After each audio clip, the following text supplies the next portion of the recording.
انا نحن نزلنا الذکر وانا لہ لحافظون. جسے یاد نہ ہو عام مسلمان بھی یاد کر لے. اور ایک حدیث پڑھی ہے اور کچھ الفاظ کے تغیر سے وہ حدیث طبرانی کے حوالے سے حضرت عبداللہ ابن مسعود راوی ہیں. خیرکم من قرأ القرآن واقرأ.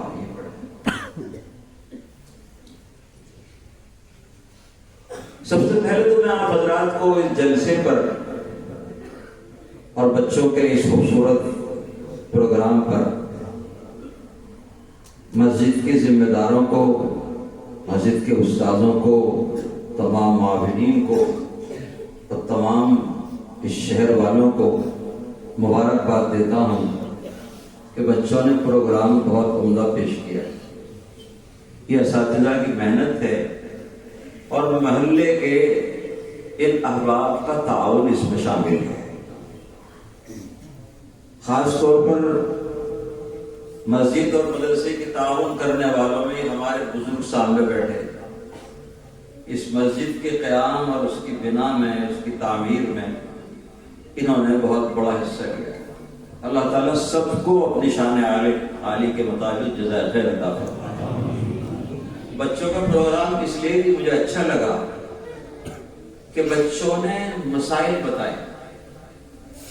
جلسوں میں عام طور پر بچے تقریر کرتے ہیں، بڑی محنتیں کراتے ہیں اساتذہ، لمبی لمبی تقریریں کراتے ہیں، لیکن وہ تقریریں بچوں کو تو فائدہ ہو جاتا ہے، لوگ بھول جاتے ہیں.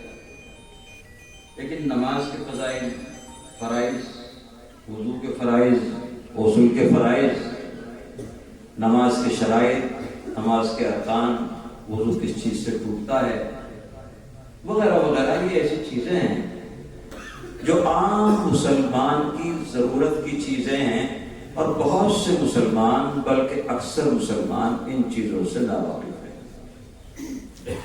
اور یہ چیزیں وہ ہیں جو مکتب میں بچوں کو یاد کرا دی جاتی ہیں، جن سے وہ بچہ مرتے دم تک مسلمان رہتا ہے. یہ مدرسوں کا کمال ہے کہ اسکول کا بچہ بھی اگر مدرسے میں کچھ دن آ کر پڑھ لیتا ہے تو کم از کم مسلمان ضرور رہتا ہے. ورنہ جو بچے شروع سے اسکول اور غیروں کے کالجوں میں چلے جاتے ہیں، ان کی زندگیوں میں اور غیر مسلم کی زندگیوں میں کوئی زیادہ فرق نہیں ہوتا، بلکہ بہت سی مرتبہ اور ایسے مقام آتے ہیں کہ وہ نوجوان بچے اسلام اور شریعت کو بالائے طاق رکھ دیتے ہیں خیر بات کے، اور ان کی آخرت بالکل تباہ و برباد ہو جاتی. لیکن جو بچہ اس قسم کے مکتبوں میں پڑھ کر پھر اسکول میں آگے جاتا ہے، وہ بچہ چاہے ڈاکٹر بنے، ماسٹر بنے، انجینئر بنے، پروفیسر بنے، جج بنے، وکیل بنے، کچھ بھی بن جائے، لیکن وہ بچہ مسلمان رہتا ہے اور اس کی اسلام کی بنیاد کو بڑے بڑے دشمن ہلا نہیں سکتے. اور یہ فیض مدرسوں کا ہوتا ہے. بہرحال اس پروگرام پر میں آپ سب حضرات کو مبارکباد دیتا ہوں. مجھے امید ہے کہ آئندہ بھی اسی قسم کے پروگرام آپ بچوں کے پیش کریں گے. اللہ تعالیٰ آپ کی محنتوں کو قبول فرمائے. میں نے قرآن پاک کی آیت پڑھی ہے، اس کا ترجمہ یہ ہے: بے شک اس ذکر کو ہم ہی نے نازل کیا ہے اور ہم ہی اس کی حفاظت کرنے والے ہیں. اس آیت میں قرآن کا لفظ نہیں ہے بلکہ ذکر کا لفظ. دراصل بات یہ ہے کہ الذکر بھی قرآن ہی کا نام ہے.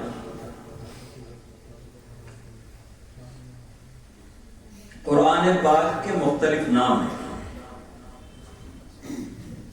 علامہ ابو المعالی الشافعی نے قرآن پاک کے 90 سے زیادہ نام شمار کرائے اور کچھ حضرات نے اس سے بھی زیادہ بیان کیے ہیں. لیکن حقیقت یہ ہے کہ قرآن پاک کے وہ نام جو علم کے طور پر یعنی نام کے طور پر استعمال ہوتے ہیں، اصلی نام کے طور پر جنہیں کہنا چاہیے ذاتی نام، وہ 5 ہیں۔ اس میں سے ایک نام ذکر کی، سب سے پہلا جو استعمال کیا ہے قرآن پاک میں، قرآن کا نام وہ ہے الکتاب۔ الکتاب ذالک الکتاب لا ریب فیہ ھدی للمتقین، یہ کتاب ہے اور اس کے اللہ کی طرف سے اترے ہوئے ہونے میں کوئی شک اور شبہ نہیں۔ یہاں کتاب، الکتاب نام قرآن کا استعمال کیا ہے۔ ایک نام قرآن پاک کا فرقان بھی ہے، مکتب تعلیم الفرقان۔ تبارک الذی نزل الفرقان علی عبدہ لیکون للعالمین نذیرا۔ یہاں قرآن کا نام فرقان ہے۔ فرقان کے معنی حق اور باطل کے درمیان فرق کرنے والی چیز، صحیح اور غلط کے درمیان تمیز کرنے والی چیز۔ جب قرآن آیا تو اللہ نے اس قرآن کے ذریعے سے حق اور باطل کو الگ الگ کر دیا، اور اہل حق اور اہل باطل الگ الگ ہو گئے۔ تو فرقان یہ قرآن کا نام کیا نام ہو گئے؟ 2، الکتاب، الفرقان۔ ایک قرآن کا نام ہے تنزیل، وَإِنَّهُ لَتَنزِيلُ رَبِّ الْعَالَمِينَ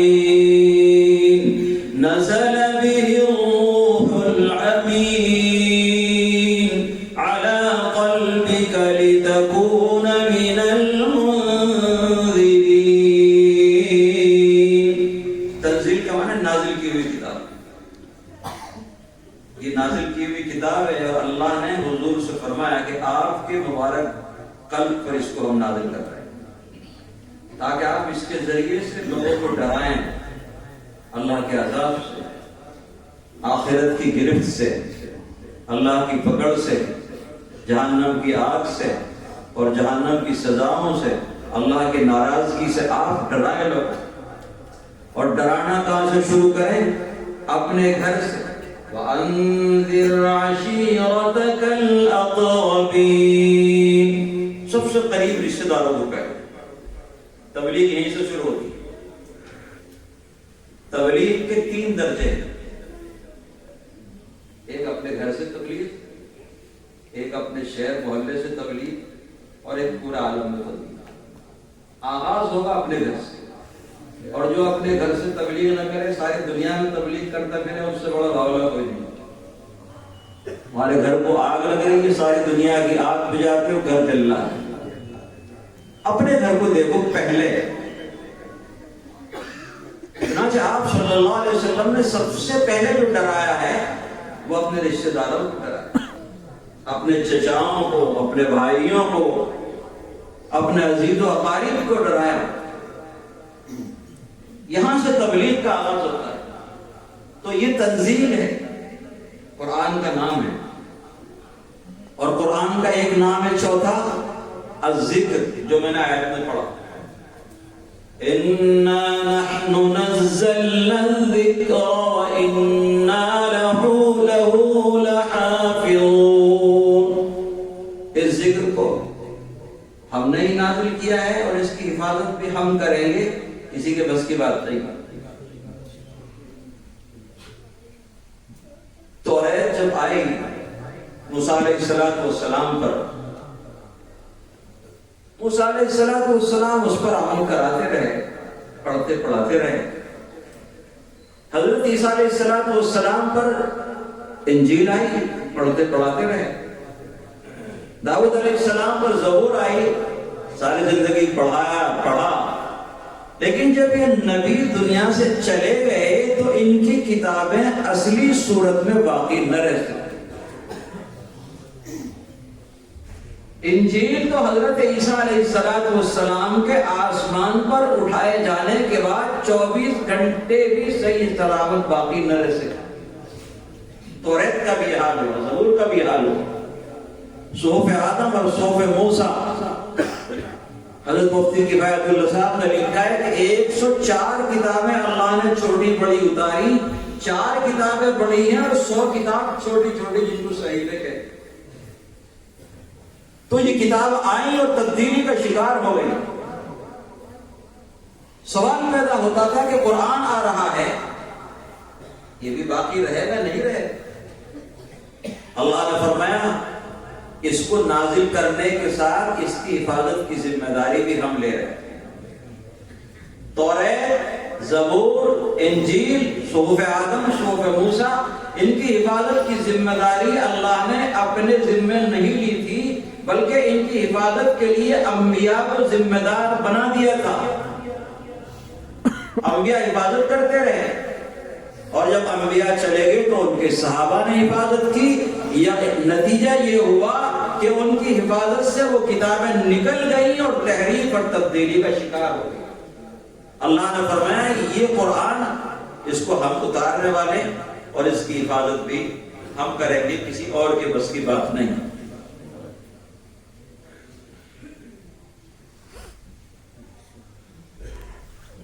یہ ذکر ہے، اللہ فرماتے ہم اس کی حفاظت کریں گے، اور کب تک حفاظت کریں گے؟ دنیا کے رہنے تک نہیں، ہمیشہ ہمیشہ۔ قرآن مخلوق نہیں ہے، اللہ کی ازلی صفت ہے، اور صفت موصوف کے ساتھ ہمیشہ قائم رہتی، اور اللہ تعالی ہمیشہ سے ہیں اور ہمیشہ رہیں گے۔ لہذا اللہ کا یہ کلام بھی ہمیشہ باقی رہے گا، دنیا رہے نہ رہے، قرآن باقی رہے گا، بلکہ قرآن کے وجود پر دنیا کا وجود ہے۔ جب تک قرآن زمین پر باقی ہے، یہ دنیا، یہ زمین، یہ آسمان، یہ ستارے، یہ چاند اور سورج اور یہ زمین اور یہ پہاڑ باقی ہیں، اور جب اللہ چاہیں گے کائنات کا نظام درہم برہم ہو جائے، یہ پہاڑ ٹوٹ کر ریزہ ریزہ ہو جائیں، یہ زمین ٹوٹ پھوٹ کر فنا ہو جائے، آسمان گر کر تباہ ہو جائے، ستارے اور چاند بے نور ہو کر گر پڑے، تو اللہ پہلے قرآن کو اٹھائیں گے۔ جب تک قرآن ہے یہ سارا نظام باقی ہے، قرآن ختم نہیں ہوگا۔ جب اللہ اس کائنات کے نظام کو ختم کرنا چاہیں گے تو قرآن کو اٹھا لیں گے، قرآن باقی رہے گا۔ یہ اللہ کی صفت اللہ کے ساتھ قائم ہے، اسے کوئی دنیا کی طاقت فنا نہیں کر سکتی۔ صاحب ایک ملک سے ہم نے قرآن کو نکال دیا، مسلمانوں کو ختم کر دیا، دوسرے ملک سے مسلمانوں کو مار دیا، ختم کر دیا۔ مسلمان تو مرتے رہیں گے، پیدا ہوتے رہیں گے۔ ہندوستان جب تقسیم ہوا، آزادی ہوئی، تو یہاں کے بڑے بڑے علماء پاکستان چلے گئے، ساری مسجدوں کو چھوڑ کے۔ آج مسلمان نہیں ہیں، مالی علماء بھی ہیں، مدارس بھی ہیں، مسلمان بھی ہیں، چہروں پر داڑیاں بھی ہیں، نمازی بھی ہیں، مسجدوں کو آباد کرنے والے، مدرسوں کو آباد کرنے والے سب باقی ہیں۔ مسلمان تو آتے جاتے رہیں گے۔ اگر مسلمانوں نے قرآن پاک کو پکڑ لیا مضبوطی کے ساتھ تو دنیا کی کوئی طاقت نہیں، ساری طاقتیں مل کر قرآن اور اسلام کا اور مسلمانوں کا بال بیکا نہیں کر سکتے۔ تو اللہ فرماتے ہیں ہم نے اس کو اتارا اور اس کی عبادت ہم کرتے ہیں۔ دیکھو قرآن پاک اور دوسری کتابوں میں کئی فرق ہیں۔ ایک فرق یہ ہے کہ دوسری جو کتابیں تھیں، توریت، زبور، انجیل، وہ کتاب اللہ تھی، کلام اللہ نہیں تھا. کتاب اللہ تھی، اللہ کی کتاب تھی، لیکن اللہ کا کلام نہیں تھا. قرآن اللہ کا کلام ہے. القرآن کلام اللہ وخرج منہ، یہ اللہ کا کلام اللہ کی ذات سے نکلا ہے. اور جب قرآن پاک کی کوئی آیت اللہ کے پیغمبر علیہ السلام پر آپ نازل فرمانا چاہتے تھے تو سیدنا جبریل کو بلاتے اور ان کے سامنے اللہ تعالیٰ قرآن پڑھتے، یہ آیت لے کر جاؤ میرے نبی کے پاس. جبریل امین اس کو یاد کر کے لاتے، حضور اکرم صلی اللہ علیہ وسلم کو سناتے. تو یہ اللہ کی ذات سے نکلا ہوا کلام ہے. قرآن کتاب اللہ بھی ہے اور کلام اللہ بھی ہے. پہلی کتابیں کتاب اللہ تھی، کلام اللہ نہیں تھی. ان کی حفاظت کی ذمہ داری اللہ نے اپنے اوپر نہیں لی تھی، انبیاء کے سر ڈالی تھی اس ذمہ داری کو. انبیاء جب تک رہے کتابیں باقی رہی، اور جب انبیاء چلے گئے تو کتابیں بھی تبدیل ہو. لیکن اللہ نے اب فرمایا کہ نہیں، ایسا نہیں ہوتا. قرآن ایسا نہیں ہو، تبدیلی کا شکار نہیں ہو. لوح محفوظ پر جس طرح قرآن موجود ہے، بل هو قرآن مجید فی لوح محفوظ، بالکل اسی طرح حضرت جبریل علیہ السلام اللہ کے حکم سے حضور پر لے کر آئے. اور حضور اکرم صلی اللہ علیہ وسلم نے اسی طرح اپنے صحابہ کو یاد کرایا. حضور کے زمانے میں صحابہ کی سب سے بڑی عبادت کون تھی؟ قرآن یاد کرنا. وَلَمْ يَزَلْ حِفْظُهُ بَيْنَ الصَّحَابَةِ فِي عُلَى حَيَاةِ رَسُولِ اللَّهِ مُبْتَدِرًا. وَلَمْ يَزَلْ حِفْظُهُ بَيْنَ الصَّحَابَةِ فِي عُلَى حَيَاةِ رَسُولِ اللَّهِ مُبْتَدِرًا. حضور اکرم صلی اللہ علیہ وسلم کے زمانے میں صحابہ سبقت کے طور پر ایک دوسرے سے آگے بڑھنے کی چوک میں آگے بڑھ کر قرآن پاک کو یاد کرتے تھے. اس نے ایک سورت یاد کی، میں 2 سورتیں یاد کروں گا. اس نے 2 یاد کی، میں 4 یاد کروں گا. اور بہت سے صحابہ کو شب و روز بھوک اور پیاس کی پرواہ کیے بغیر قرآن ہی یاد کرتے رہتے تھے اصحاب صفہ پر بیٹھ کر. تو جیسا لوح محفوظ میں اس طرح اللہ کے پیغمبر کے قلب مبارک پر اترا، اور جس طرح آپ کے قلب مبارک پر اترا، اسی طرح اللہ نے اپنے صحابہ کو یاد کرا دیا. اور صحابہ کو یاد کرانے کے ساتھ اس کو لکھوا بھی دیا. ترتیب یہ ہوتی تھی کہ جو قرآن پاک کی آیت نازل ہوتی تھی، آپ اس کو حضرت جبریل سے سن کر یاد کر لیا کرتے. شروع میں تو آپ حضرت جبریل کے ساتھ پڑھتے کہیں بھول نہ جاؤ، لیکن اللہ نے فرمایا لا تحرک به لسانك لتعجل به ان علینا جمعه وقرآنه.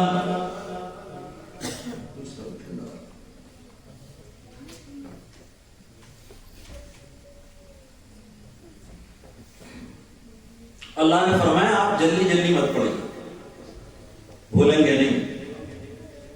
سنقرئک فلا تنسى، ہم آپ کو پڑھوائیں گے، آپ بھولیں گے. خاموشی سے سنیے. تو آپ خاموشی سے سنتے تھے اور سن کر یاد ہو جاتا تھا. اور پھر حضور اپنے صحابہ کو یاد کرا، اور فوراً قرآن لکھنے والے ان کو کاتب کہتے ہیں. کسی کاتب کو بلاتے تھے. کتنے کاتبین قرآن ہیں؟ 9 تو مشہور کتابوں میں لکھیں، 56 تک ان کی تعداد. حضرت علی بھی کاتب وحی ہے، حضرت عثمان بھی کاتب وحی ہے، حضرت ابی بن کعب بھی کاتب وحی ہے، سعید بن زید بھی کاتب وحی ہے، حضرت حنظلہ ابن الربیع بھی کاتب وحی ہے، حضرت عمر بھی کاتب وحی ہیں. کسی نے زیادہ لکھا ہے، کسی نے کم لکھا ہے. حضرت زید ابن ثابت رضی اللہ تعالیٰ عنہ سب سے زیادہ اور مشہور کاتب وحی. حضرت معاویہ بھی کاتب وحی. حضرت معاویہ پر بہت سے لوگ ذرا کچھ الزام تراشی کی باتیں کرتے ہیں، ان کے مقام کو گھٹانے کی کوشش کرتے ہیں. لیکن البدایہ والنہایہ میں لکھا ہوا ہے اور مشہور ہے یہ بات، وَيَكْتُبُ الْوَحْيَ بَيْنَ يَدَيْ رَسُولِ اللَّهِ صلی اللہ علیہ وسلم. حضرت معاویہ حضور کی نگرانی میں بیٹھ کر قرآن لکھتے تھے. اگر معاویہ پر سے اعتماد اٹھ جائے گا تو اللہ کے قرآن سے اعتماد اٹھ جائے گا. آپ صلی اللہ علیہ وسلم کی زوج مطہرہ حضرت ام حبیبہ، آپ ان کے سگے بھائی ہیں اور حضور سے اتنی محبت ہے، اتنی محبت ہے، جب معاویہ کا انتقال ہونے لگا تو حضرت نے فرمایا میرے پاس حضور کا کرتا رکھا ہوا، کچھ ناخن اور بال رکھے ہوئے، جب میرا جنازہ تیار ہو جائے تو حضور کا کرتا مجھ کو پہنا دینا اور آپ کے بال اور ناخن میرے منہ میں اور میری آنکھوں میں ڈال دینا اور پھر مجھے اللہ تعالیٰ کے حوالے کر دینا. یہ کون کہتا ہے؟ جسے اللہ کے پیغمبر کی بالوں سے ناخن سے بھی محبت ہو، اسے آپ کی ذات سے محبت کا اس کی کیا ٹھکانہ ہوگا.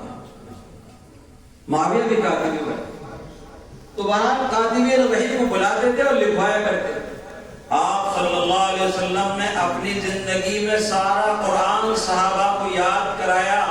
اکثر صحابہ صحابیات بوڑھے جوان بچے قرآن کے حافظ ہو گئے اور آپ صلی اللہ علیہ وسلم نے اپنی زندگی میں سارا قرآن لکھوا بھی دیا، لیکن ایک جگہ لکھا ہوا نہیں. درخت کی چھالوں پر، کاغذ کے ٹکڑوں پر، کاغذ اس زمانے میں نہیں تھا، اتنا کم تھا، کپڑوں پر، چمڑوں کے ٹکڑوں پر، سنگریزوں پر، تلوار کی میان پر، مختلف چیزوں پر قرآن لکھتے، جس کے بعد جو چیز میں اسے بھی لکھ لیا. چنانچہ ایک وقت آیا حضور اکرم صلی اللہ علیہ وسلم جب دنیا سے رخصت ہو گئے، سارا قرآن یاد کرا گئے اور لکھوا گئے. تو حضور اکرم صلی اللہ علیہ وسلم کے زمانے میں ایک فتنہ ہوا. آپ کے زمانے میں ہو گیا تھا لیکن آپ کے بعد اس نے ترقی کی اور وہ بڑھ گیا. مسیلمہ کذاب کا فتنہ. ان الیمامۃ اہواها مسیلمۃ الکذاب فی زمن الصدیق اذ خسرا وبعد بأس شدید حان مصرعه وكان بأسا على القراء مشتعلا. بنو یمامہ کو، یمامہ ایک جگہ کا نام ہے جو نجد اور بحرین کے درمیان تھا. وہاں ایک قوم آباد تھی. مسیلمہ کذاب اس قوم کا ایک آدمی تھا. اس نے نبوت کا دعویٰ کر دیا اور اس قدر جرأت سے کام لیا کہ حضور اکرم صلی اللہ علیہ وسلم کو خط لکھا کہ میں بھی اللہ کا نبی ہوں، آپ بھی اللہ کے نبی ہیں، آدھی زمین پر آپ حکومت کریں، آدھی زمین پر میں حکومت کروں. تو خط لکھ دیا. حضور اکرم صلی اللہ علیہ وسلم نے خط کا جواب دیا، من محمد رسول اللہ الی مسیلمۃ الکذاب. یہ خط اللہ کے پیغمبر محمد رسول اللہ کی طرف سے جا رہا ہے جو اللہ کے سچے نبی ہیں، اور مسیلمہ کذاب جو جھوٹا اور دھوکے باز ہے اس کی طرف جا رہا. اور پھر آپ نے لکھا ان الارض للہ یورثها من یشاء من عبادہ. زمین تو اللہ کی ہے، اللہ جس کو چاہتے ہیں دیتے ہیں. ارے یہ نبوت کوئی ماننے کی، اکٹھا کرنے کی چیز، حاصل کرنے کی چیز نہیں ہے. یہ تو وہاں بھی چیز ہے، اللہ نے مجھے عطا کی ہے، تو اس میں شریک نہیں ہو سکتا، جھوٹا ہے، کذاب ہے. اور فرمایا ثلاثون کذابون دجالون کلهم یزعم انه نبی وانا نبی وانا خاتم النبی لا نبی بعدی. میرے بعد 30 بڑے بڑے دجال کذاب آئے. پنجاب میں بھی تو آئے حضرت. مولانا عطا اللہ شاہ بخاری نے کہا تھا مزاج میں، پنجاب کی سرزمین بڑی زرخیز ہے، یہاں خدا رسول بھی پیدا ہوتے ہیں. چونکہ مرزا صاحب نے رسول ہونے کا ہی دعویٰ نہیں کیا ہے بلکہ اللہ ہونے کا بھی دعویٰ کر رہا ہے. ان کے 100 دعوی ہیں. ایک کتاب کا نام ہے الہامی گرگٹ دیکھا نا آپ نے؟ کبھی لال ہو گیا، کبھی کالا ہو گیا، کبھی ہرا ہو گیا۔ مرزا صاحب بھی ایسی کبھی مسیح بن گئے، کبھی مہدی بن گئے، کبھی نبی بن گئے، کبھی خاتم النبیین بن گئے، کبھی کچھ بن گئے، کبھی کچھ بن گئے، اور کبھی پیخانے کا کیڑا بن گئے۔ لکھا ہے وہ، کرم خاکی ہو میرے پیارے، نہ آدم زاد ہوں بشر کی جائے نفرت اور انسانوں کی آگ۔ اس کا شعر ہے، کرم خاکی زمین کا کیڑا، پیخانے کا کیڑا، تو کبھی خدا بنتا ہے، کبھی رسول بنتا ہے، اور جب نیچے اترتا ہے تو زمین کا پیخانے کا کیڑا بن جاتا ہے۔ حضور نے فرمایا ایسے ایسے بہت آئے، 30 بڑے آئے، اور ہر شخص یہ دعویٰ کرے گا میں اللہ کا نبی ہوں۔ آپ نے فرمایا خبردار، یہ سب چھوٹے ہیں، سب دجال ہیں، میں اس آخری نبی ہوں، میرے بعد کوئی نبی نیا نہیں آئے گا۔ مرزا قرآن پاک کی آیت ہے وَلَٰكِن رَسُولَ اللَّهِ وَخَاتَمَ النَّبِيِّينَ۔ میری آواز آج بہت پریشان کر رہی ہے، میں اس لیے بار بار پانی پی رہا ہوں، خشکی، اللہ جانے کیا ہوا۔ وَلَٰكِن رَسُولَ اللَّهِ مَا كَانَ مُحَمَّدٌ أَبَا أَحَدٍ مِّن رِّجَالِكُمْ وَلَٰكِن رَسُولَ اللَّهِ وَخَاتَمَ النَّبِيِّينَ۔ حضور تم میں سے کسی کے باپ نہیں ہیں، اللہ کے رسول ہیں اور خاتم النبیین۔ خاتم کے معنی نبوت کی، نبیوں کی مہر۔ دوسری قرأت ہے وَلَٰكِن رَسُولَ اللَّهِ وَخَاتِمَ النَّبِيِّينَ، تاکہ زیر سے۔ امام عاصم کی قرأت ایک امام کی خاتم تاکہ زبر سے، اور خاتم 9 قاریوں کی قرأت۔ تو مرزا غلام احمد قادیانی زبر والی قرأت سے کہتا ہے خاتم النبیین، نبیوں کی مہر۔ وہ کہتا ہے کہ حضور کے پاس ایک نبوت کی مہر تھی جس کے اوپر لگا دیا کرتے تھے وہ نبی ہو جایا کرتا تھا۔ میرے اوپر بھی وہ نبوت کی مہر لگا رکھی ہے، میں بھی پنجاب میں نبی بن کر آیا۔ یہ انگریزی نبی ہے بیچارہ، اور ایسا سڑیل آدمی ہے 24 گھنٹے میں تقریباً 50، 60 یا 100 مرتبہ پیشاب کرتا۔ جو ہر وقت پیخانے میں گھسا رہے گا وہ دین کیا بتائے گا، نبوت کی اشاعت کرے گا، لوگوں کو اللہ کی طرف بلائے گا۔ اور اتنا عجیب و غریب تھا کہ گڑ کھانے کی عادت تھی، اسی جیب میں گڑ کے ڈلے بھی اور اسی جیب میں استنجے کے ڈلے بھی۔ کبھی کبھی استنجے کی جگہ گڑ کا ڈلا استعمال کر لیا کرتا تھا، اور کبھی کھانے کے لیے مٹی کا ڈلا کھا لیا کرتا تھا، جب پتہ چلتا ہے تو مٹی ہے۔ ایک صاحب تھے شرابی کباب کھاتے ہوئے آئے تھے، شرابی کباب مشہور ہے، شراب اور کباب۔ تو شرابی شراب پی کر کباب کھاتے ہوئے آئے تھے، ایک کباب نیچے گر گیا، اندھیرا ہو رہا تھا۔ اب جو انہوں نے اٹھا کر کھایا تو کباب جیسی کوئی دوسری چیز ان کے ہاتھ میں آ گئی۔ اب جو کھایا تو کہتے ہو وہ گرتے ہی مزہ بگڑ گیا۔ تو مرزا صاحب بھی کبھی گڑ کے ڈلے سے استنجا کر لیتے اور مٹی کے ڈلے کو گڑ کی جگہ کھا لیتے۔ یہ ہے بیچارے درد۔ بہرحال تو وہ کہتا ہے حضور کو اللہ نے نبوت کی مہر عطا فرمائی تھی، جس پر لگا دی وہ نبی بن گیا، مجھ پر بھی لگائی۔ یہ مطلب نہیں ہے، مطلب یہ ہے کہ مہر مضمون کے آخر میں لگائی جاتی ہے۔ جب آپ کوئی لیٹر پیڈ پر مضمون لکھتے ہیں، جہاں سطر ختم ہوئی فوراً مہر لگائی، اور ایسی سٹا کر مہر لگاتے کہ کوئی اس میں لکھ کر اضافہ کرنا چاہے تو کر نہیں سکتا، چوری ہو جائے گی۔ نبی آتے رہے، حضرت آدم آئے، حضرت موسیٰ آئے، یحییٰ آئے، عیسیٰ آئے، زکریا آئے، آتے رہے، لیکن آپ کے ذریعے سے نبوت کے اس سلسلے پر اللہ نے مہر لگا دی ہے۔ اب آپ آخر میں آئے ہیں، اس سلسلے پر مہر لگ چکی ہے، اب اس نبوت کے سلسلے میں کوئی دوسرا داخل نہیں ہو سکتا۔ وہ خاتم النبیین تاکہ دیتے سے انا خاتم النبیین لا نبی بعدی، میں اس نبوت کے سلسلے کو ختم کرنے والا ہوں، میرے بعد کوئی نبی نہیں آنے والا ہے، میرے بعد کوئی نبی نہیں آئے گا۔ اور حضرت عیسیٰ علیہ السلام آئیں گے تو وہ نبی کے حیثیت سے نہیں آئیں گے، وہ مجتہد اور امام کی حیثیت سے اور داعی کی حیثیت سے آئے. تو بہرحال میں عرض کر رہا تھا بات کہاں سے کہاں چلی. تو مسیلمہ کذاب جھوٹا نبی کھڑا ہو, اس کے فتنے, اس کے ساتھ 40,000 آدمی اس کے ہاتھ پر بیٹھ کر چکے. صدیق اکبر رضی اللہ تعالیٰ عنہ نے حضرت خالد سیف اللہ کی سرکردگی میں لشکر بھیجا, جاؤ اس کو جہاد کر کے, اس کو گھیر لیا گیا. بڑی سخت جنگ ہوئی. وبعد باس شدید حان مصرعہ, اور سخت جنگ کے بعد اس کی تباہی اور ہلاکت کا وقت آ گیا. اور حضرت حبشی رضی اللہ تعالیٰ عنہ, جنہوں نے حضور اکرم صلی اللہ علیہ وسلم کے چچا حضرت حمزہ کو شہید کیا, وہ نشانے باز تھے.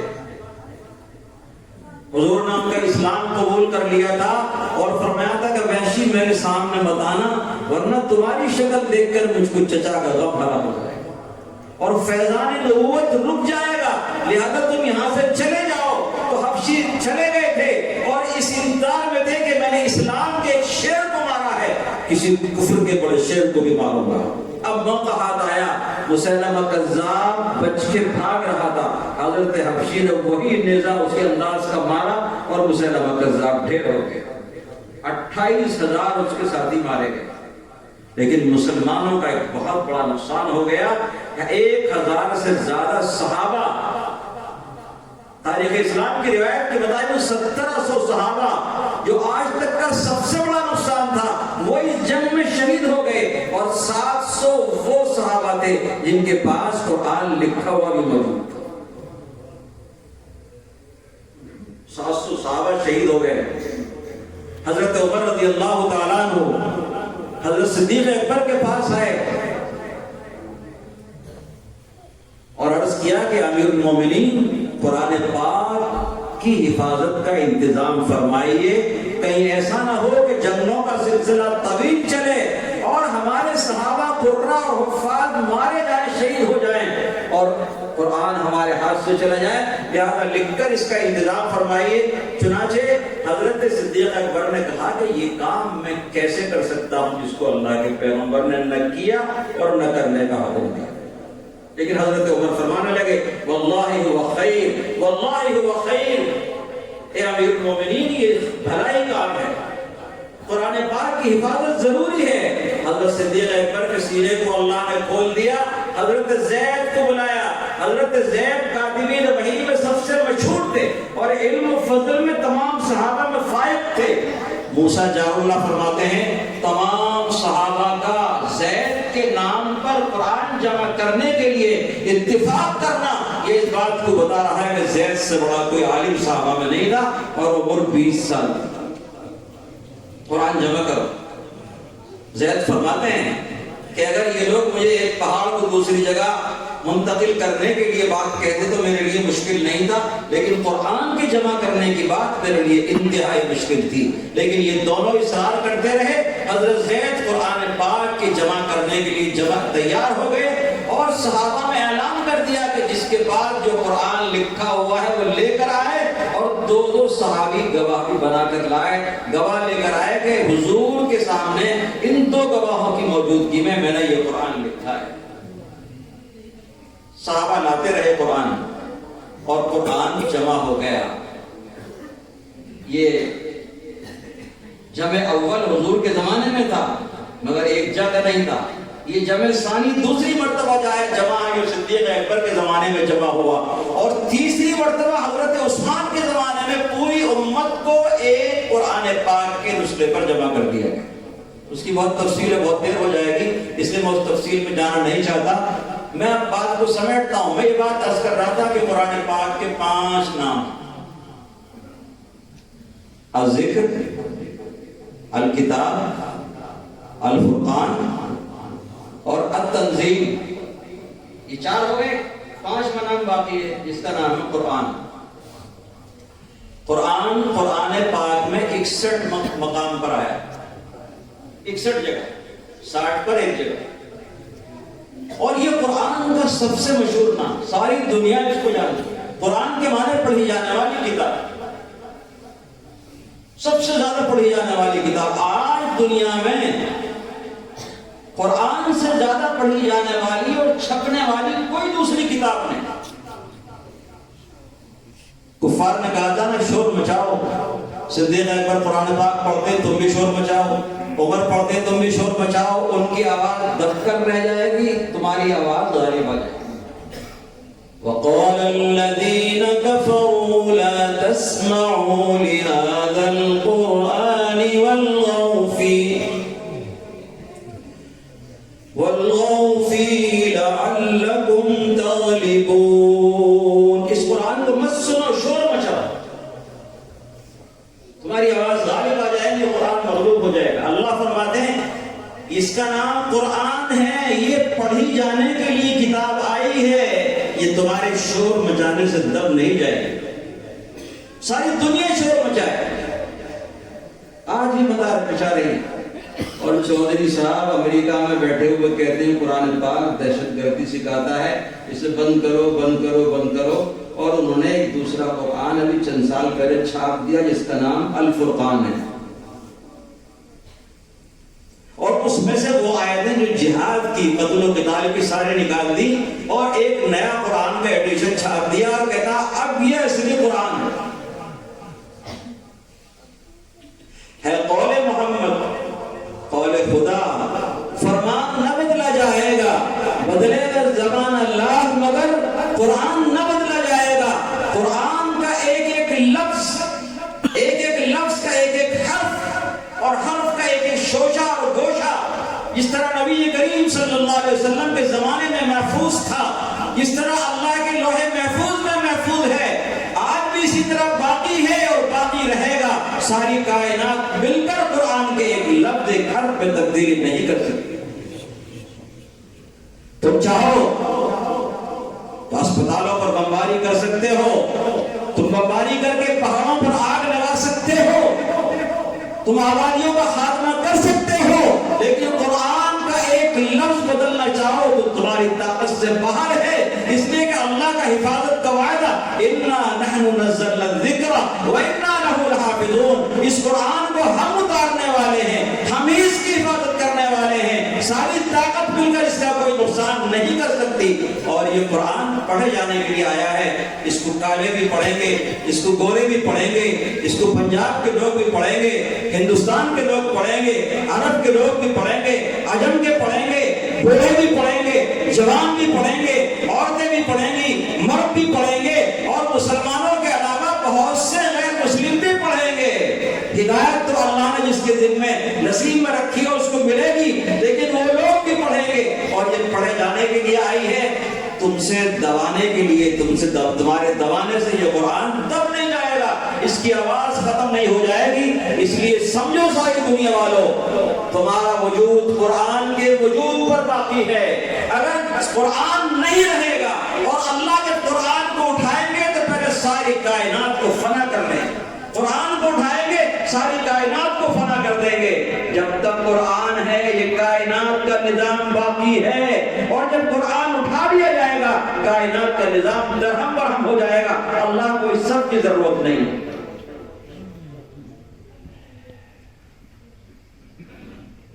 اور اس قرآن پاک کی حفاظت جہاں بہت ساری چیزوں کے ذریعے سے ہے، وہاں ان نونہال بچوں کے سینوں کے ذریعے سے.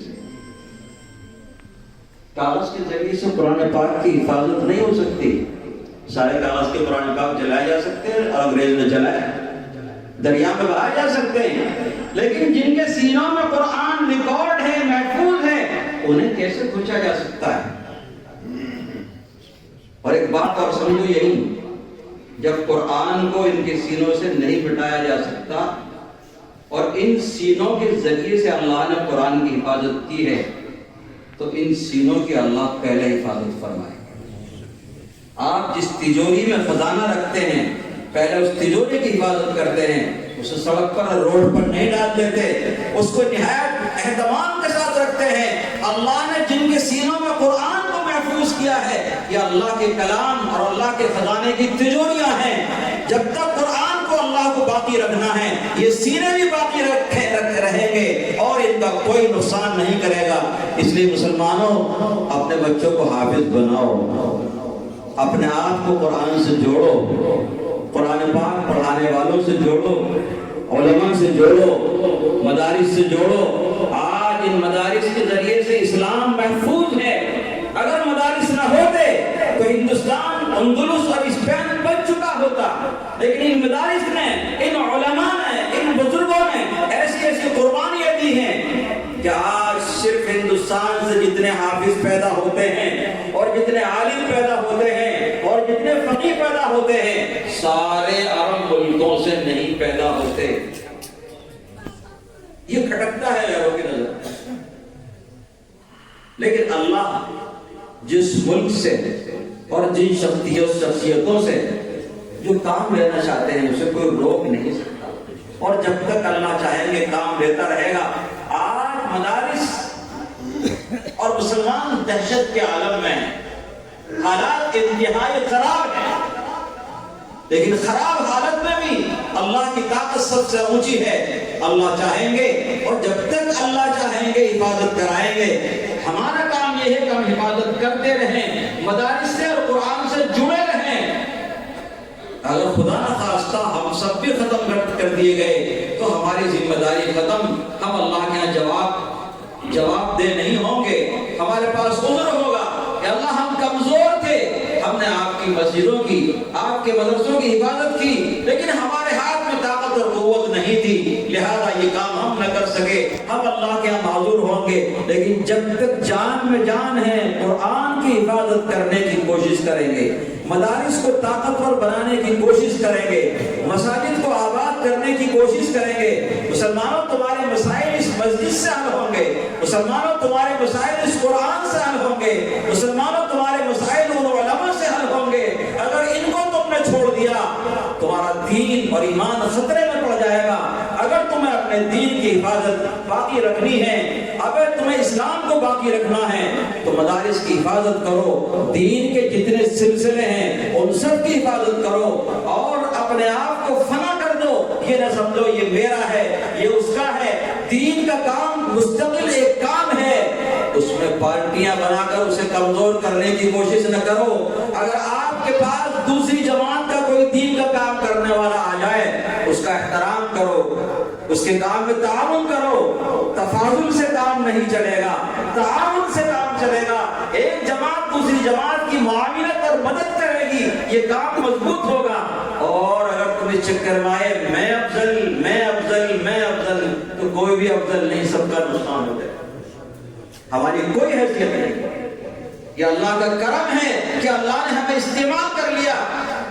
اللہ چاہے تو ہم یہ سب کو برباد کریں۔ وَإِن تَتَوَلَّوْا يَسْتَبْدِلْ قَوْمًا غَيْرَكُمْ ثُمَّ لَا يَكُونُوا أَمْثَالَكُمْ۔ اللہ سب کو ختم کر کے دوسری قوم لے آئے گا جو تم جیسی نہیں ہوگی، وہ اللہ کی 100% فرما بردار۔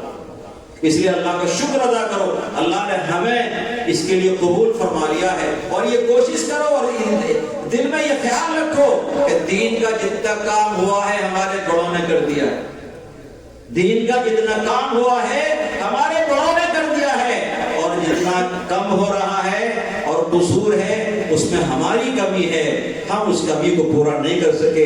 اگر آپ اس نیت سے دین کے محتاج بن کر دین سے لگیں گے تو آپ کا دین بھی باقی رہے گا اور اللہ کے یہاں آپ سرخرو ہوں گے، دنیا میں بھی کامیاب ہوں گے۔